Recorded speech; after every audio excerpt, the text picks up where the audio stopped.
장관님 반갑습니다. 안녕하세요. 검사 출신이죠. 제가 이 질문을 꼭 드리고 싶었어요. 예를 들어서 이제 검사가 수사를 잘못하거나 아니면 뭐 조작 수사를 하거나 누군가 죄를 덮어줬을 때 그런 것들이 드러날 수도 있지 않습니까? 검사들이. 그러면 그때는 어떤 책임을 집니까? 검사들은? 만약 그것이 뭐 직권남용이라든가 범죄적인 단계에 이르는 경우가 있을 수 있고요. 예. 그리고 어떤 실력의 부족이라든가 어떤 의지의 부족으로 그러지 못했던 경우가 있을 수 있어서 그렇게 단적으로 말할 수 없겠지만 어떤 종류로든 간에 책임을 져야 되겠죠. 책임을 졌던 사례가 있습니까? 아니 그런 부분에서 드러나가지고 나가고 쫓겨나고 이런 사람 사례들은 꽤 있죠. 꽤 있어요. 예. 별로 없었던 것 같아서 제가 질의 좀 드릴게요. 예. 2008년 BBK 특검 핵심 파견 검사 중 한 분이 윤석열 검사였더군요. 맞습니까? 저도 혹시 그랬던 걸로 알고 기억하시죠? 있습니다. 예. 그 당시 BBK 특검은 다스와 BBK가 이명박과 무관하고 혐의가 없다고 발표를 했습니다. 맞죠? 그 당시에 그랬습니다. 그랬을 겁니다. 그리고 2018년도 한동훈 중앙지검 3차장 검사는 다스 실소유주는 이명박이 맞다 이렇게 발표를 했더군요.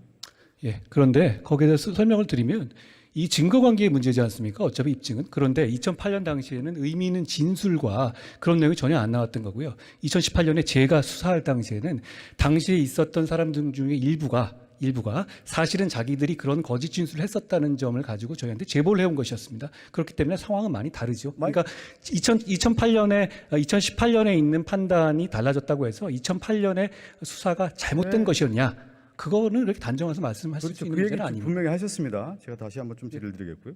그 당시 2018년도 이명박 전 대통령 징역 17년 중형 확정할 때 중앙지검장이 누구였죠? 윤석열 지검장이었더군요. 그리고 제가 담당 그렇죠. 검사였습니다. 차장 검사였고요. 그러면 제가 한번 여쭤볼게요. 지금 말씀하신 것처럼 2008년에 윤석열 검사, 2018년에 윤석열 중앙지검장 어떤 차이가 있는 겁니까? 아까 제가 말씀드렸죠. 증거관계에서 완전히 차이가 있는 것입니다. 2008년의 경우는 어떤 문제가 있었냐면 사실 정권이 이명박 정권이 출범하지 않았습니까? 그러니까 그게 예상되는 상황에서 관련자들의 진술은 거의 일관되게 다스라든가 이런 부분에 대해서 입증되는 내용하고 반대되는 진술을 했던 것이죠. 네네네. 2018년은 상황이 달라진 겁니다. 진술 내용과 증거 내용이 다르기 때문에 거기에 따른 판단이 달라지는 것은 당연한 것입니다. 그럼 2018년에 윤석열 중앙지검장의 판단이라고 하는 부분이 있었다. 아니 예를 들어서 지금 실형이 나온 거 아닙니까? 그러면 뭐 제 판단이니까 2008년에 제가 잠깐만 듣고 얘기하세요. 좀 빨라요. 예. 조금 천천히 얘기해 주세요. 알겠습니다. 미안합니다. 천천히 얘기합시다. 예. 2018년도에 내가 2008년도에 조사했고 2018년도에 이렇게 실형이 나왔다고 하면 거기에 대해서 검사로서 책임에 대한 얘기를 해야 하는 게 마땅한 거 아닙니까? 제 상식으로는 그렇습니다. 소상히 설명했습니까? 아까 말씀드린 것처럼요. 모든 진실을 검사가 밝혀낼 수 있는 것은 아니고요. 당시의 상황으로 봤었을 때 과연 2008년에 어떤 판단할 때 그것이 어떤 고의로 안 했느냐 네. 아니면 할 수 있는데도 안 했느냐 이 판단의 문제인데요.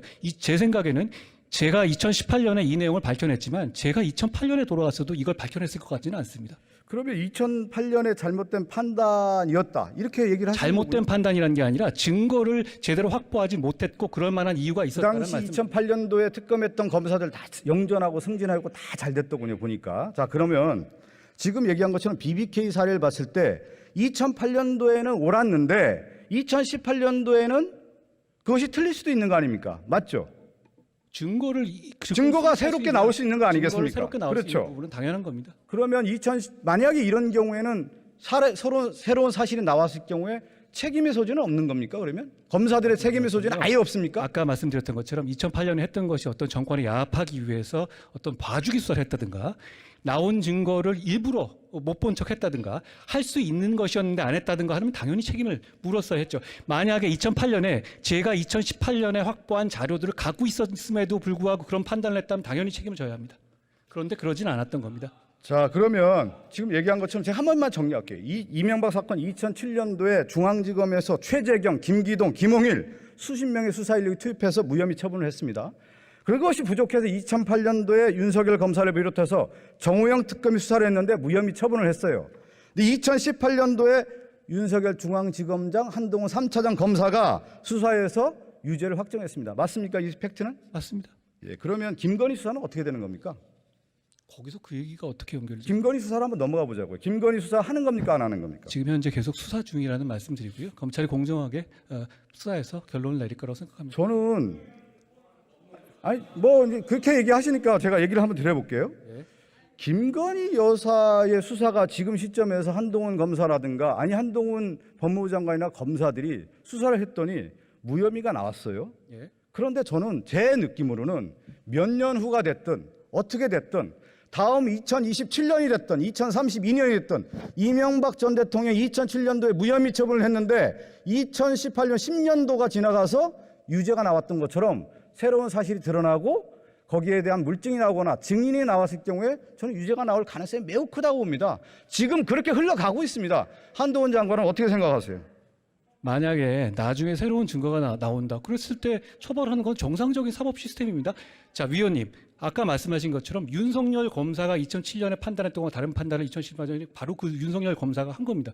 이게 우리 사법 시스템 아닙니까? 만약에 과거에 그런 과오가 있었다면 이런 판단하지 않았지 않았을까요?